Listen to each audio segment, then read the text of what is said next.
This is how you clean a gas grill burner and keep it working properly. And you want to do two things. And the first thing you want to do is you want to get a brush.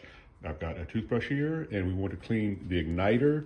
The igniter is this piece right here. And in particular, we want to clean the metal electrode at the end. That's the most important thing to clean. So we're going to take our brush. I've got a little rubbing alcohol on it. You don't need it if you don't have it, that's okay.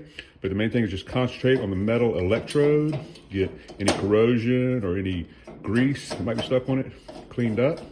And now also on the burner itself is a metal piece right here that needs to be cleaned also, right here.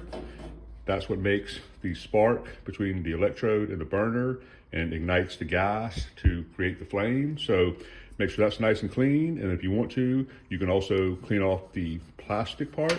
If you need to replace this, there's a link in the description for that. So now that we've got the igniter cleaned, the next thing we want to do is just clean the burner itself. And that's basically just making sure that the holes where the gas come out are clean of any rust or any debris. Clean the holes on the top right here. All these setups are going to be pretty similar.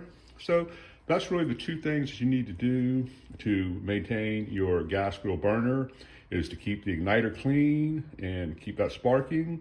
That's just going to light the gas and the element, keep your element or your burner nice and clean also. And it's that easy.